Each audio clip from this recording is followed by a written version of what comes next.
I didn't hear those words, not with my ears, but through the way they were told to me later. Let her go. Just 4 words. Not shouted, not hesitant, not trembling, just a decision. The way someone cancels something they no longer need. If you've ever been in a moment where the person who was supposed to save you is the first to let go, comment 1. My name is Alyssa Grant. I am 29. I am a nurse. And 3 weeks before I opened my eyes in the ICU, my father signed the papers to let me die. Not because the doctors said I could not be saved, but because he knew the number, the cost, $180,000 to $240,000. To him, I was never a person. I was a liability. I woke up to a kind of white light that felt cold, the kind that only exists in hospitals, not warm, not soft, not alive. I could not move at first. My body did not feel like mine. Every breath hurt. My throat burned like something inside had been torn apart. I blinked slowly, and the first face I saw was not my father, not my sister. It was a woman standing by the window. She turned. Her eyes were sharp but warm. "You're awake," she said. Her voice was calm and steady. Her name was Margaret Hayes, head nurse, the woman who would later save my life a second time. "How long?" I whispered. "3 weeks," she said. I closed my eyes, not because I was tired, but because my mind was trying to rebuild something that had shattered. The accident, the red light, the truck, then nothing. "I'm alive," I asked.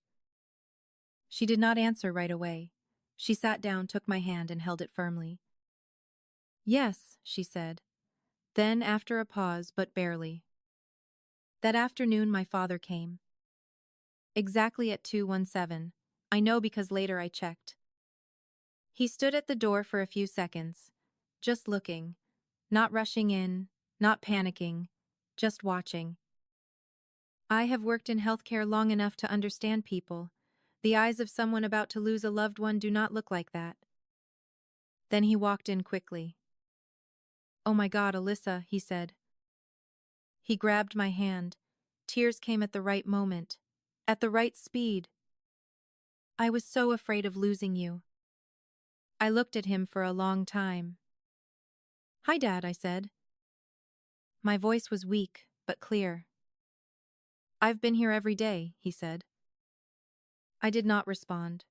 I just looked at him, because something inside me had already started to doubt. 2 days later, when I could sit up, Margaret came back. She closed the door. This time her expression was different. No softness, only seriousness. "I need to tell you something," she said. I nodded. "The night you were admitted, your father came," she said.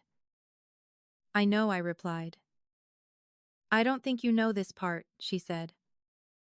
My heart started beating faster. "He didn't go to your room first." I swallowed. "Where did he go?"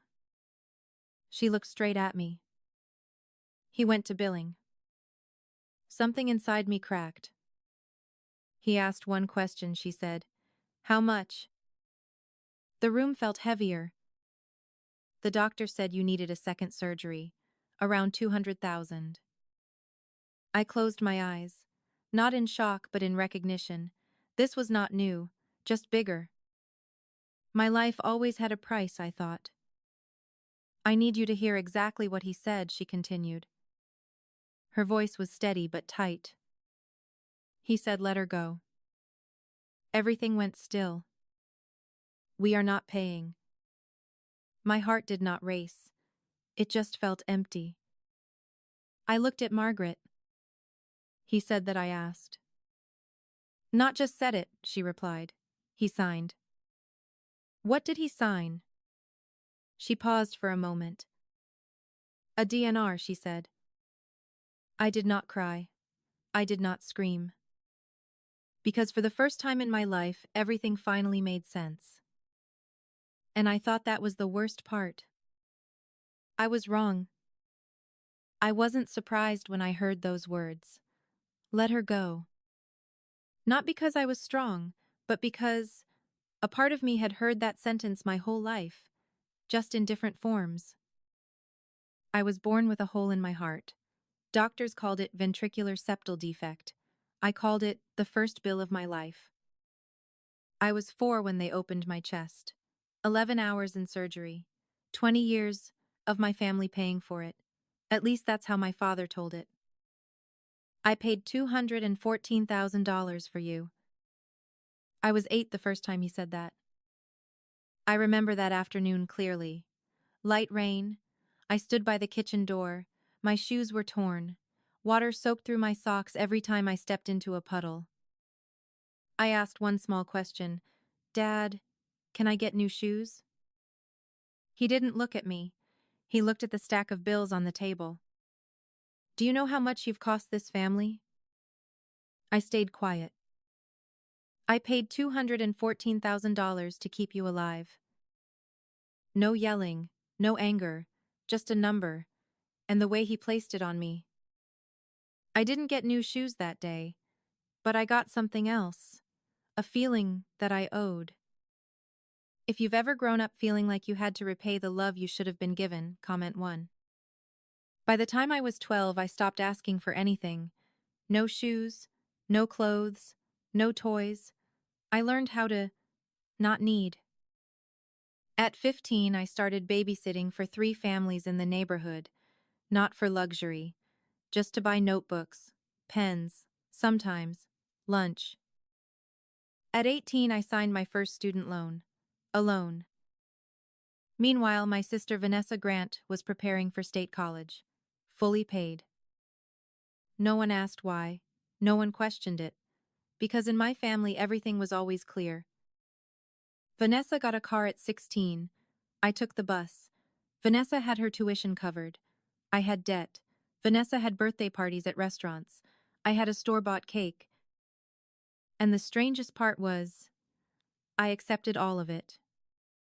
That's the part people don't understand. They think I should have been angry, should have fought back, should have left. But I didn't. Because when you hear something enough times, it stops being words. It becomes truth. You're a burden. You've drained this family. You owe us. I didn't just hear it. I believed it. I carried that feeling the same way I wore my nurse badge every day, without thinking, without questioning, just carrying it. Until I was 23. And I met the only person in my family who never mentioned the debt. My grandmother, Eleanor Price. She lived alone in a small brick house in the suburbs, 2 bedrooms, 1 bathroom, a creaky swing on the porch that moved with the wind. I started visiting her every Saturday, after long shifts, after days when I felt like I was just another number in the system. I drove 40 minutes, brought food, checked her blood pressure, sat beside her on that swing, listened to her stories that sometimes had no beginning or end. But she always asked me one question. How was your week? Not how much I made, not how much I paid back. Just how I was. And for the first time in my life, I didn't know how to answer. Because I had never thought about it. She never said I owed her anything, never mentioned money, never brought up the past. She only asked simple things. Did you eat? Did you sleep enough? Is work too hard on you? Simple questions, but to me, they felt unfamiliar in a way that almost hurt. One time when her hands trembled slightly, her voice softened. I've prepared everything for you, Alyssa. He smiled, held her hand. We're okay, Grandma. She shook her head slowly, as if she could see something I couldn't. When the time comes, she said someone named Mr. Keller will find you. I nodded, but inside, I thought she was confused. I was wrong. My father hated that I visited her. You're wasting your time. She doesn't even remember your name. That was a lie. My grandmother remembered everything. Especially the things my father wanted forgotten. She passed away on a Thursday. Quietly. In that same house. The funeral was quick. Short. Controlled. Don't make a scene, my father told me at the entrance. We don't need a performance. I stood in the last row. Didn't speak. Didn't read anything. Just said goodbye in silence. She said someone named Keller would come. But no one did. No call. No letter. And I thought, it was just something an old woman said at the end of her life. I was wrong. Because a few months later, something happened. And that name became the thing that changed my entire life. And it all began at 4:17 inches the morning. I still remember that number, 4:17 inches the morning. Not because it mattered at the time, but because that was the last moment I still had control over my life. That night was a long shift. 12 hours in the emergency department. It is always the same. Loud. Fast. No one has time to think. I got off at 4 a.m., exhausted. Not physically. It was the kind of exhaustion where you feel like you are just moving on autopilot. I got into my car, started the engine, looked at the clock. 4:17. I remember thinking something small. If I sleep now, I get 6 hours. If I shower first 5. I never finished that calculation. The road was almost empty. Light rain, drops clinging to the windshield, streetlights stretching into blurred lines. I turned on the radio, not to listen, just to have some noise, so I would not feel alone. I drove through an intersection. The light was green. I did not slow down. And then, it happened. No warning, no time to react. A pickup truck ran a red light, 50 miles per hour. I did not see it. I only heard it.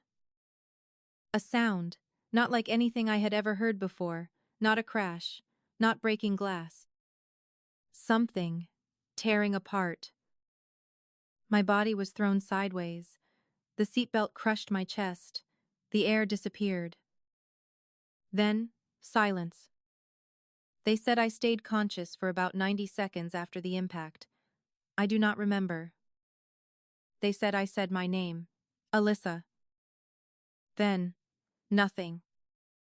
If you have ever had a moment where your life changed in a single second, comment 1. When I opened my eyes again, it had been 3 weeks. But what happened during those 3 weeks? That is what destroyed everything.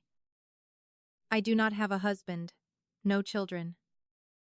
My only emergency contact was my father. He insisted on that since I was 18. He said it was for the family. Back then I thought it was care. Now I understand. It was control. The hospital called him at 10:30 p.m. He arrived at 10:47. I know exactly.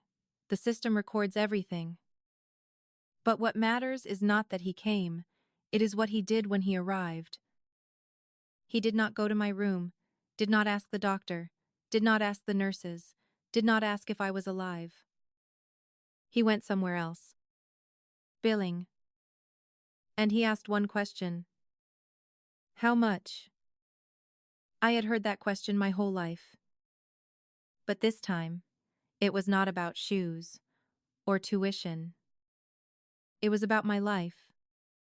The doctor told him. A second surgery. Necessary. Urgent. The cost. 180 to 240,000. A pause. I imagined that moment many times later. The doctor standing there, waiting. My father across from him, not shaking, not hesitating. Then he said, "She has no medical proxy. I'm her father, I decide." The doctor nodded. That was the protocol. And then, he said it. Let her go. No anger, no emotion. Just A financial decision. Do not resuscitate. He signed. A zablas de blapans pm. One signature. The end. At least, that was his plan. But life does not end that cleanly. Because in that same hospital, there was someone who refused to let this story end. And what she did next destroyed everything my father had planned.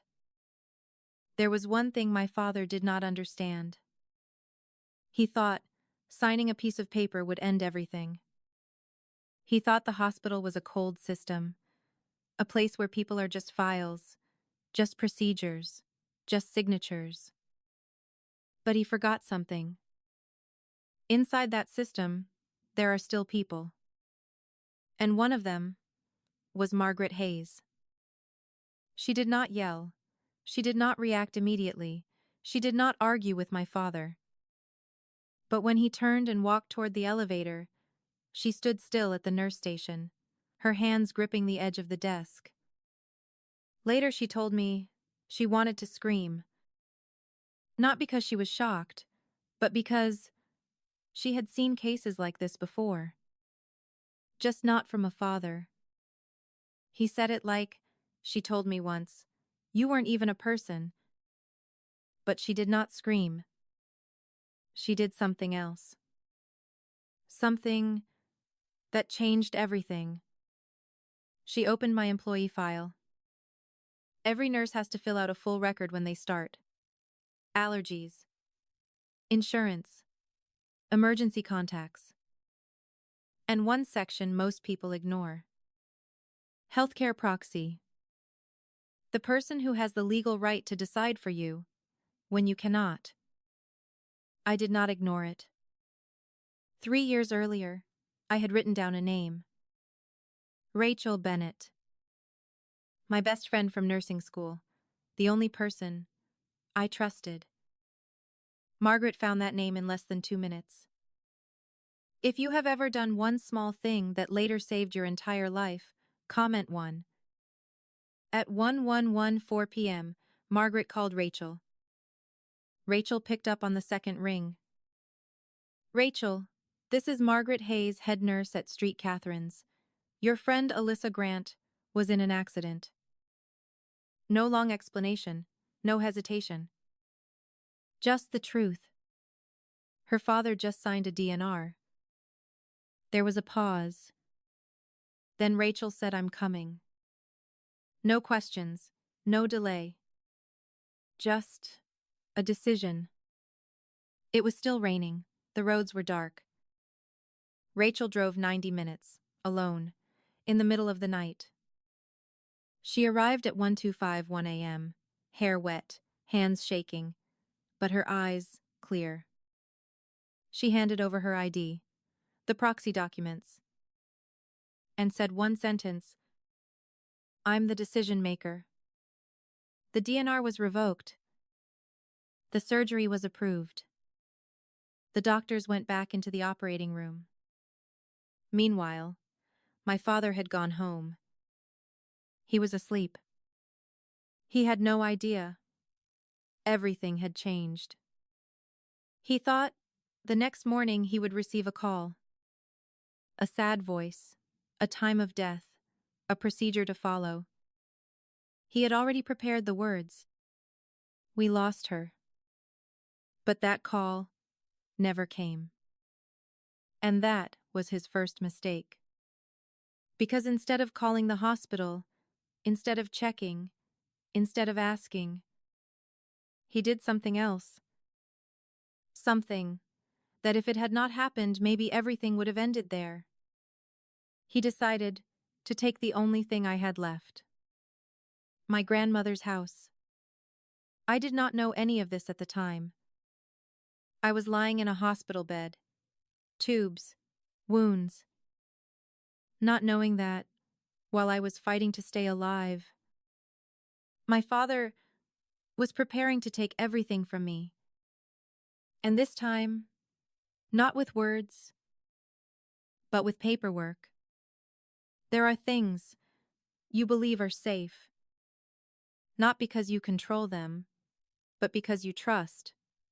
No one in your family would touch them. I thought my grandmother's house was one of those things. A small house, red brick, a porch swing that creaked every time the wind moved it. Not luxurious, not worth millions. But it was the only place where I did not feel like a debt. And I had no idea that before she passed, she had done something. Something my father did not know. She transferred ownership of that house to me. Legally, with a lawyer, with notarized documents, with full records. My name, no conditions, no shared ownership. But my father did not know that.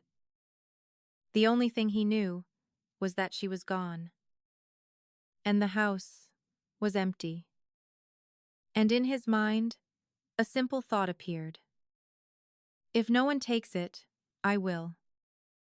While I was lying in a hospital bed, tubes in my body, machines tracking my heartbeat, unable to move, my father was preparing paperwork. He had a document, a power of attorney. My name on it, my signature. There was only one problem. I had never signed it. He had taken my signature from old documents, papers I signed when I was 18, when I still trusted him. He copied it, carefully, precisely. Enough to fool someone who did not look closely. Then he took it to someone. A notary. Someone who owed him a favor. No question, no verification. Just a stamp. If you have ever realized there are people willing to break the rules just to help someone they know, comment 1. That was all it took. One stamp, one forged signature. And my life was transferred. The next day, he went to the land office, filed the documents, signed his name. And in the system, my grandmother's house was no longer mine. It was his. Fast, clean, legal, on paper. But he did not stop there. Because to my father, assets are not meant to be kept. They are meant to be used. Just days later, he walked into a bank. With the new documents, with his new ownership, and he took out a loan. $280,000. Cash. Not to pay for my medical bills, not to preserve anything, but to pay off debts. Debts no one in the family knew about, no one in the church knew about, no one in his perfect life knew about. Gambling. Debts that had been building in silence. And he thought, this was the solution.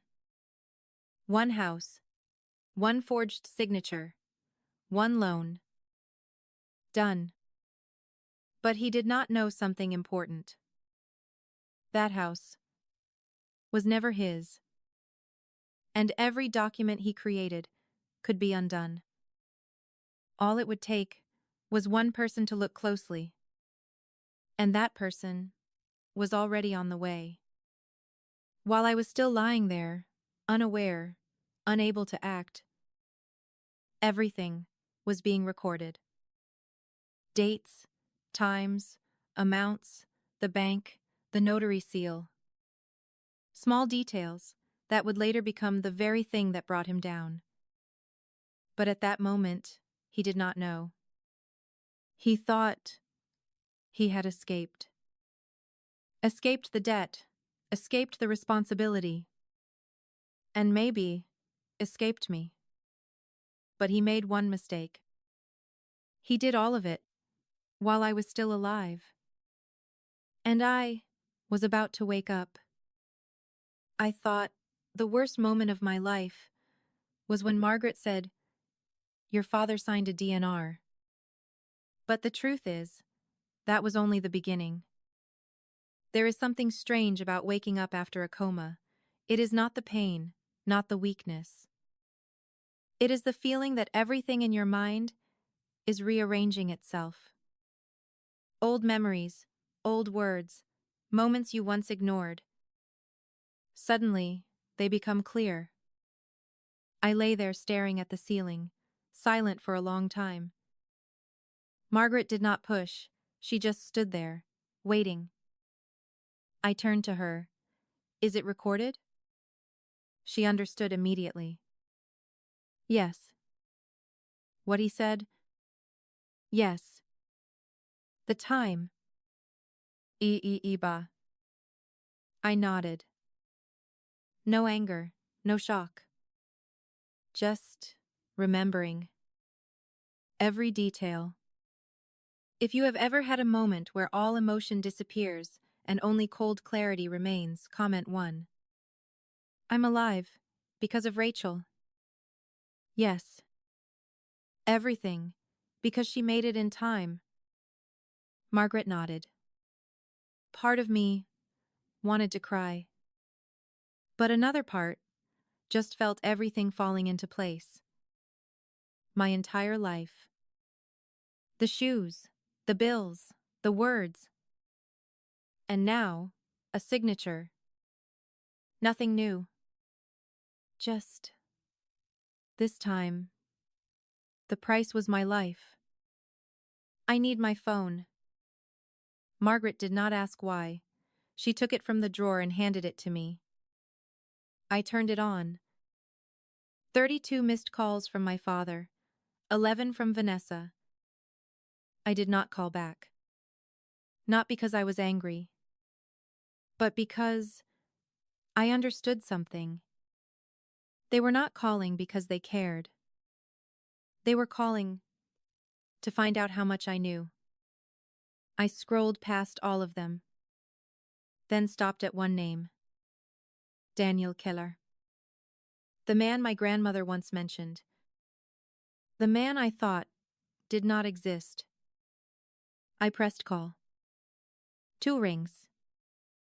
Daniel Keller. His voice was calm, measured, clear.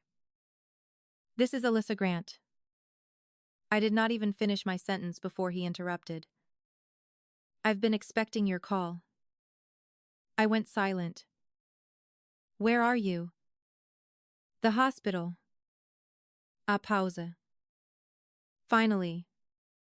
He said it without surprise, without urgency. Just something that had been anticipated. My grandmother. I know. He cut in. She came to see me 2 years before she passed. I tightened my grip on the phone. My chest hurt. I ignored it. She said, this day would come. What day? The day you would need the truth. Silence. The house, I said. Is it still in my name? This time, he did not answer immediately. I need to check the current records. How long? 1 hour? I'll call you back. The call ended. I set the phone down, stared at the ceiling. 1 hour. 60 minutes. I did not know why, but I felt that call would change everything. Margaret was still there. What is it? She asked. I think, I said slowly, this did not end with the DNR. She did not speak. But her eyes said she agreed. 53 minutes later, my phone rang. I picked up immediately. Miss Grant. Keller's voice had changed. Still calm, but sharper. I checked the records. My heart did not race. It just waited. The house, he paused for a second, is no longer in your name. The air in the room felt empty. Transferred to who? Gerald Grant. My father. I closed my eyes. Not from shock, but because it made perfect sense. How? Power of attorney. I never signed that. I know. A pause. The signature is forged. The words landed softly, but they were enough to break everything. Anything else, I asked? I ran additional checks. His voice lowered. There is a loan. I tightened my hand. How much? $280,000. The number stayed in the air. Like evidence. He used the house as collateral. I said nothing. Not because I did not know what to say, but because everything was already clear. I can help you file a lawsuit, Keller said. Do you want to proceed? I opened my eyes, looked at the ceiling. 3 weeks ago, I almost died. 1 day ago, I learned my father wanted me dead. And now, I knew he had taken everything from me.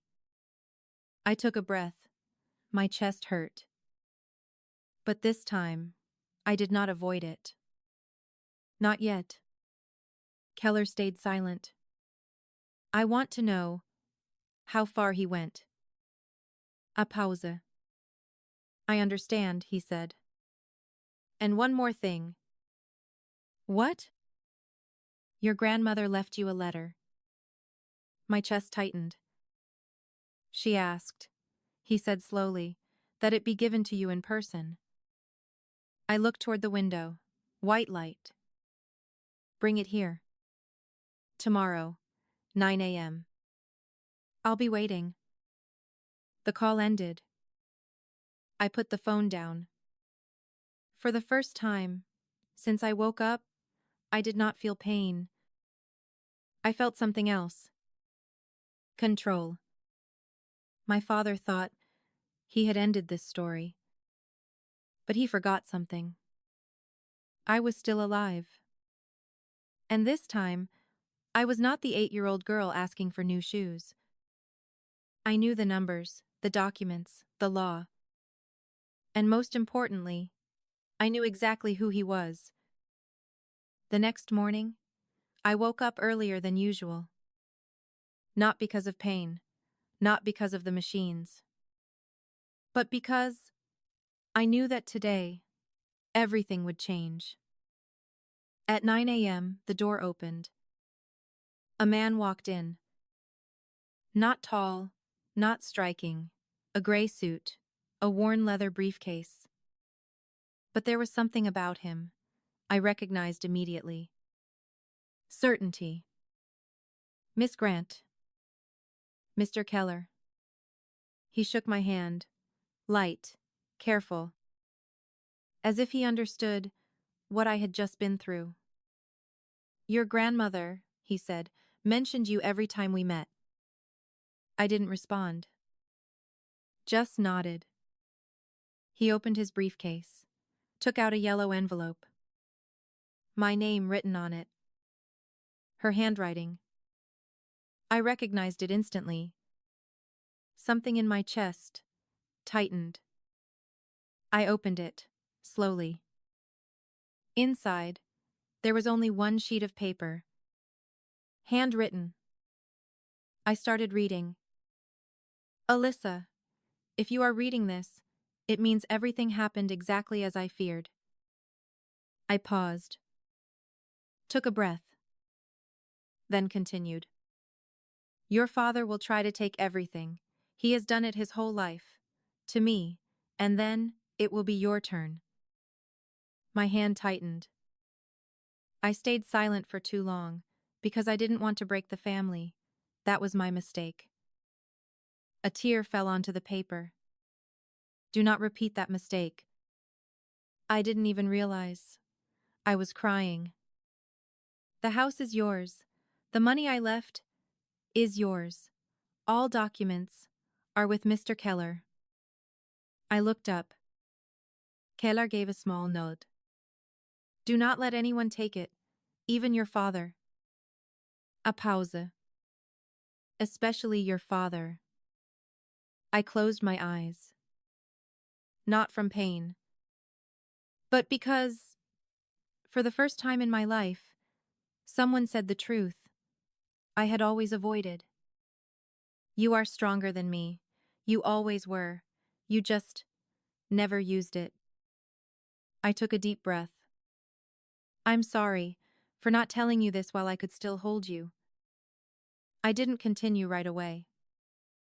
I placed the letter down. The room was silent. If you've ever had a moment where someone finally saw you for who you truly are, comment 1. I have all the records, Keller said. He placed a thick file on the bed. The will, the transfer documents, legal records, and the loan file. $280,000. Everything was there. What do you want to do? It was a simple question. But for the first time in my life, I didn't answer immediately. Because this was no longer about survival. It was about how I wanted to live. I thought about my father. The way he stood in church, the way he spoke about family, the way people believed him. And then I thought about those words. Let her go. A decision made in the dark. I looked at Keller. I don't want to do this quietly. He wasn't surprised. You want it public. I want the truth to be heard where it matters. Where? I looked toward the window. White light. Then I said, the church. A pause. This Sunday. Keller nodded. We have enough evidence.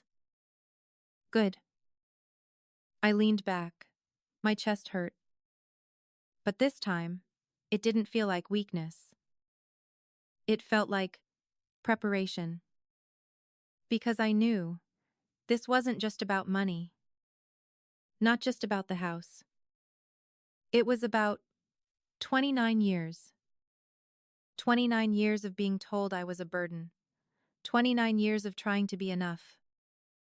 And one signature meant to end everything. But this time, I would be the one signing. Signing the truth. Signing the end of this story. Keller stood up. I'll prepare everything. Sunday. Sunday. He left. I picked up the letter again. Read it one more time. Do not let anyone take what is yours. I looked at my hands. They were no longer shaking. For the first time, I didn't feel like I owed anyone. And for the first time, I didn't need permission to stand up. 5 days after I woke up, they discharged me. Not because I was fully recovered, but because I was awake enough to make my own decisions. I was still in pain. Every deep breath felt like something tightening inside my chest. But this time, I was not afraid of it. Because there are things far more painful. At 10 a.m., my father arrived. He stood at the door, holding a suitcase. No questions, no waiting. You're coming home with me. Not a request. A decision. The way he had always done it. I looked at him. A month ago, I would have nodded. No resistance, no questions. But this time, everything was different. Thank you, I said quietly, but Rachel is picking me up.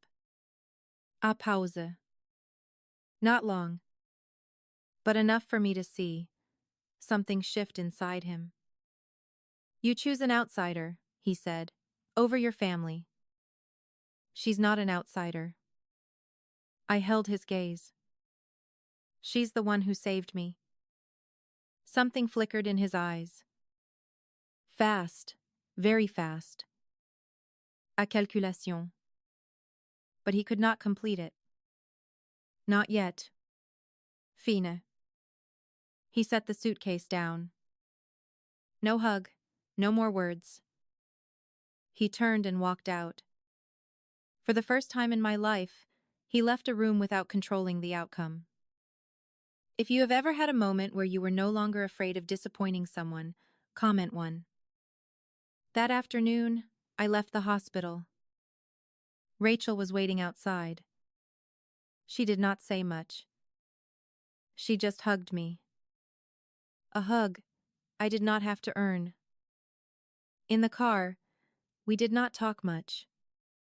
Not because there was nothing to say, but because we both understood what was coming.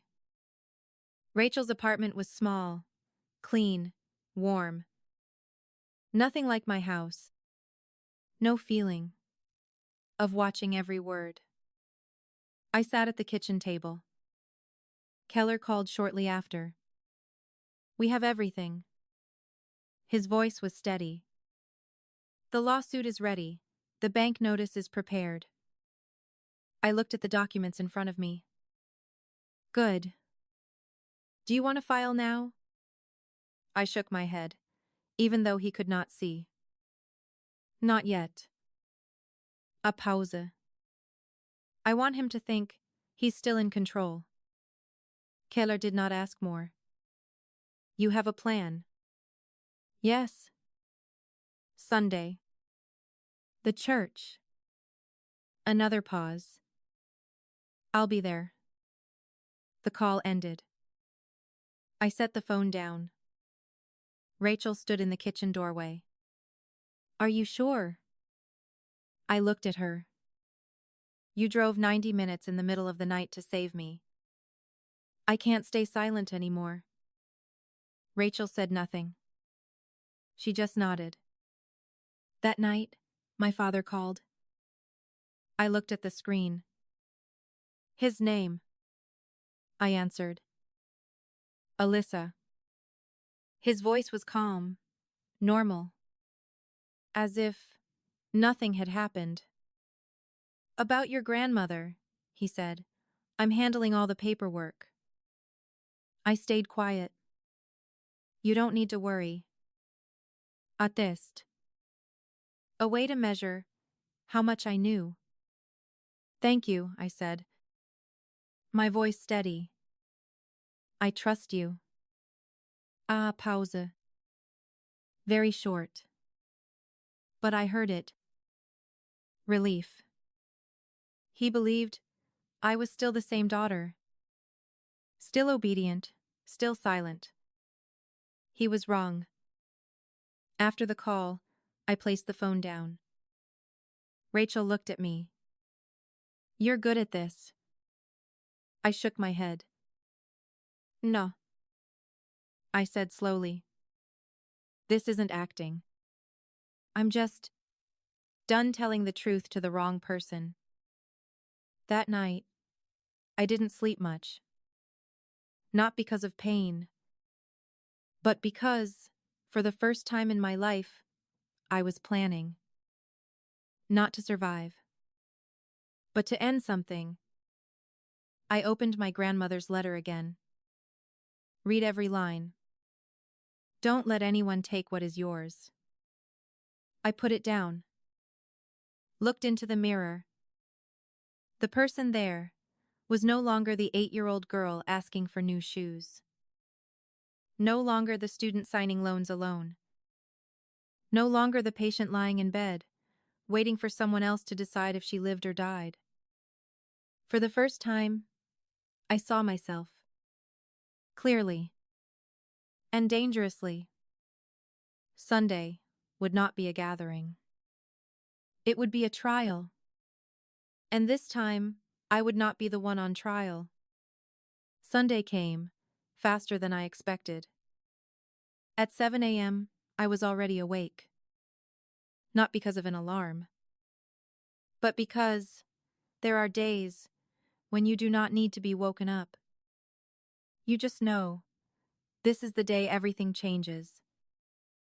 I stood in front of the mirror. The bruises on my face had faded, only a faint shadow remained under my eye. My ribs still hurt when I took a deep breath, but I did not try to hide it. I wanted to see myself exactly as I was. Not perfect, not strong, but real. I wore a white shirt, black pants. Simple. No jewelry. Only a small pair of earrings my grandmother gave me when I was 21. I picked up the folder. The will, the documents, the evidence. And the hospital report. Every word. Let her go. If you have ever walked into a place knowing nothing will ever be the same again, comment 1. Rachel drove. We did not talk much. We did not need to. We both understood today was not a conversation. It was a confrontation. At 1120 we arrived. The church looked the same. White tower, red brick walls. A place where my whole life I sat in the back row, watching others be seen. Today, I walked in. Not to sit, but to stand. I saw Keller near the entrance. Same gray suit, same briefcase. He looked at me, nodded. No words needed. We were ready. The service was already in progress. Music, prayer. I sat in the last row. Like always. My father sat in the front. He turned, saw me. His face lit up. Pride, relief. A father who believed he had saved his daughter. He raised his hand. I waved back. A small smile. No one knew. It was the last smile he would have before everything fell apart. The service ended at noon. People moved into the hall. Table, food, conversations. 120 people. Family, friends, neighbors. People who believed him. My father stood at the front, near the microphone. Like always, he tapped it lightly. Good afternoon, everyone. His voice was warm, steady. I want to share something personal today. The room quieted. Many of you know, he said, my daughter Alyssa was in an accident. A few people nodded. She was in a coma for 3 weeks. A pause. He looked down. We weren't sure she would make it. Someone covered her mouth. But God was with us. He turned toward me. She's here today. Everyone turned.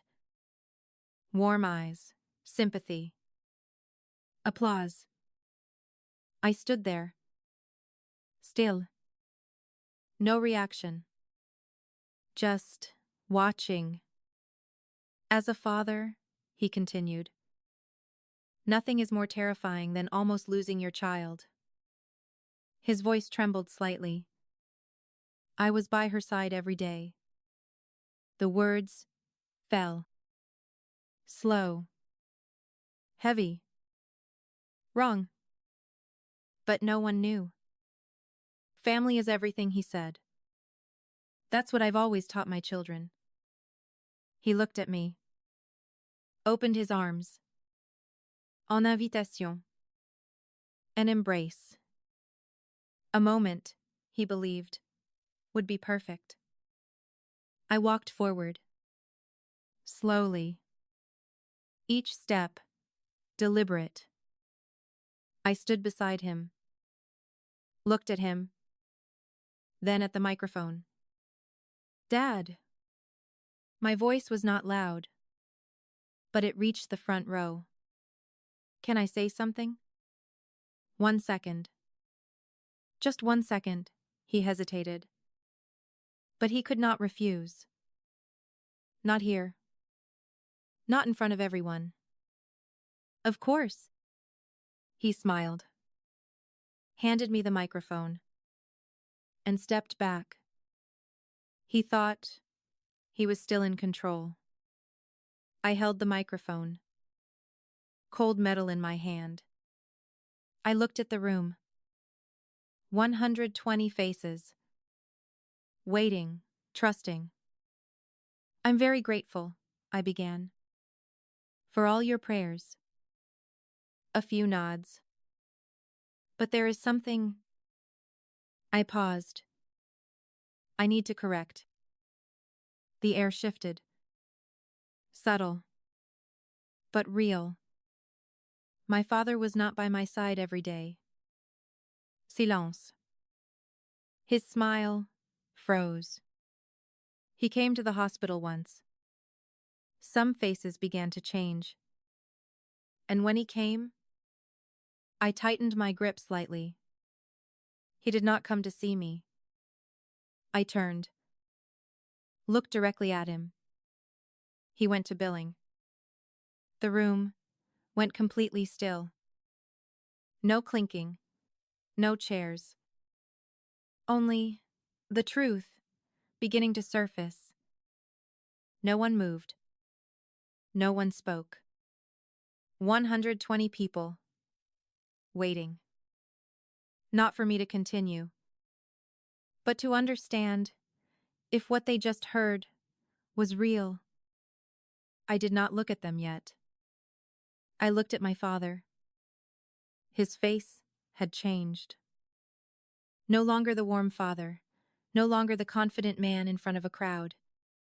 Just someone calculating. Alyssa, he said quietly. You're still weak. This isn't the place to. I'm not finished. I cut him off. Not loud, but enough to stop him. The room fell silent. I turned back to everyone. He asked one question. I spoke slowly. How much? A few people glanced at each other. The doctor said, the surgery was necessary. And the cost? I paused. Around $200,000. A soft intake of breath. And my father, I looked straight ahead, said, I did not raise my voice. I did not emphasize. I just said it. Let her go. No one moved. A woman in the front row covered her mouth. We are not paying. A small sound. A spoon hitting the floor. If you have ever witnessed a truth that froze an entire room, comment one. He signed. I continued. A DNR. A man stood up. Then sat back down. No one knew how to react. My father stepped forward. That's enough. His voice rose. You don't know what you're saying. I have the hospital records. I said. With timestamps, with signatures. I lifted the file. Did not open it. Did not need to. It existed. She's under medication. He turned to the room. This is a family matter. We shouldn't. You chose the church to lie. I said. So I chose the church to tell the truth. Silence. Heavier now. Deeper. Then, the side door opened. Heads turned. Keller walked in. Slowly. Unhurried. Like a man who had done this his whole life. He walked to the front. Set his briefcase down. Stood beside me. Said nothing at first. but his presence changed the air. I am Daniel Keller. His voice was calm.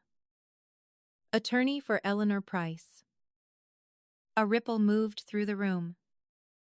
My grandmother's name still carried weight here. She left all assets. He opened his case. Took out documents. To Alyssa Grant. My father opened his mouth. That's not... No. Keller did not raise his voice.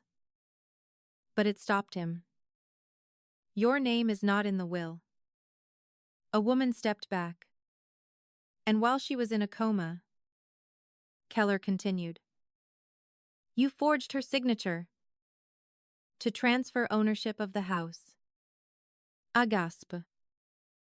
Then another. And you took a loan?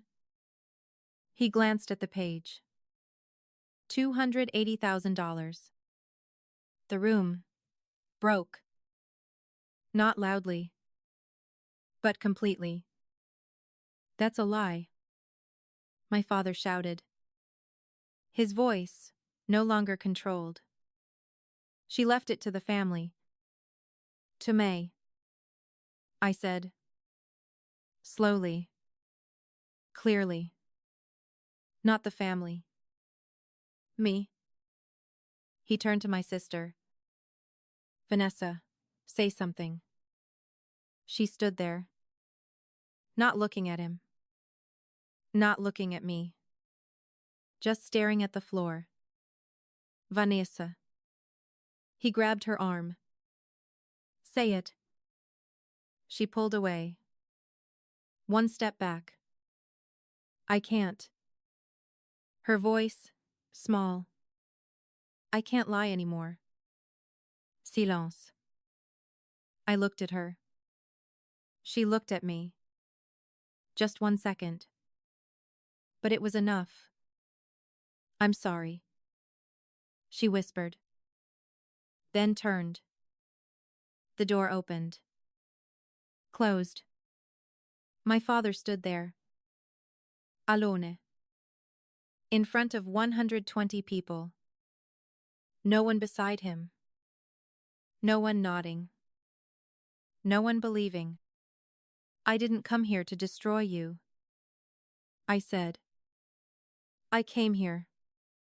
Because you tried to let me die. A man in the back exhaled sharply. I came here. Because you stole from me. I placed the file on the table. And this is what happens next. My voice did not shake. The lawsuit has been filed. The bank has been notified. The police have the report. Each sentence landed. Slow. Final. You will return everything. Or. I looked at him. You will face court. Silence. My father said nothing. Could not. For the first time in my life, he had no answer. Why? He asked quietly. Would you do this to me? I looked at him. For a long time. Then said. You signed a paper to let me die. A beat. I'm just signing, to make you accountable. No one applauded. No one spoke. But everyone understood. My father stepped back. 1 step. Then another. No one stopped him. No one called his name. He turned. Walked to the door. This time, no one watched him leave. The door closed. And in that moment, everything he had built for 15 years was gone. The door closed. There was no applause, no noise. Only a very deep silence. I stood there, in the middle of the room. 120 people. But for the first time in my life, I did not feel like I was being watched. I felt seen. Not as a burden, not as someone weak. Just me. People began to move. Slowly. No one rushed toward me. No one overwhelmed me with questions. Just one by one. A woman stepped forward, took my hand. Said nothing. Just held it. A man nodded. A very small nod. But enough. Margaret stood in the distance. She did not come closer. She just looked at me. Then nodded once. And I understood. It was over. If you have ever had a moment where you did not need anyone to tell you that you were right but you knew, comment 1. In the next 24 hours, everything began to fall apart. Not all at once. But, layer by layer, the bank froze the loan. A call from the fraud department. The file was flagged. No selling, no withdrawals. $280,000 became a trap. The court accepted the case. A summons was issued. A neighbor saw my father receive it at the door. The news spread. Not online, but through quiet conversations. Have you heard? I can't believe it. The church held a vote. Unanimous. He was no longer a deacon. No longer at the microphone. No longer a role model. Just a man. With his own decisions. He called me. Once. I answered. You destroyed me. His voice, no longer angry. No longer controlled. Just empty. I stayed silent for a moment. Then said, No. I just stopped protecting you. He hung up. And that was the last time. 3 weeks later, the court voided the transaction. The house returned to my name. Legally. Clearly. No dispute. Keller called me. Congratulations. I smiled slightly. Thank you. Thank your grandmother, he corrected. I went quiet. Then nodded. Rachel stayed. No questions, no pressure. Just presence. Vanessa called. Her voice. Different. Smaller. I'm sorry. I did not say it was okay. Not yet. You knew, I said. You knew about the DNR. A pause. And the house. She cried. I was scared. So was I said. But I didn't choose silence. Another pause. I want to fix this. From the beginning. I looked out the window. The light was softer now. Not the cold hospital light. The door isn't locked, I said. But you have to knock. She did not answer immediately. But I knew. She understood. 1 month later, I returned to the house. My grandmother's house. The door was the same. The swing still creaked. I opened it.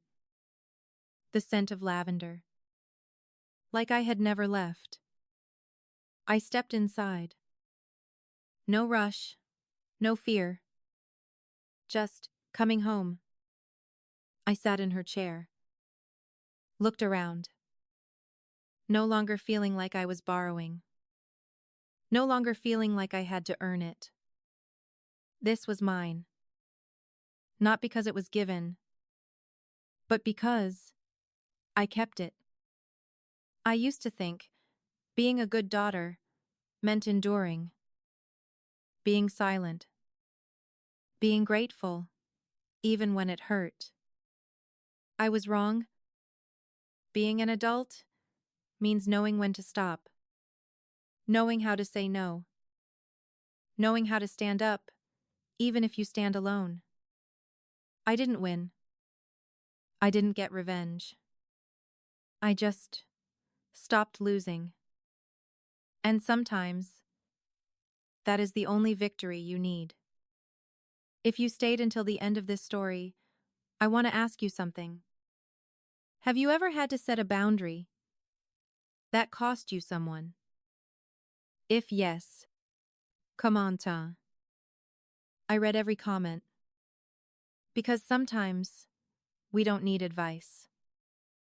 We just need to know we are not the only ones. And if you want to hear more stories like this, stay. There is another one. I think you will understand.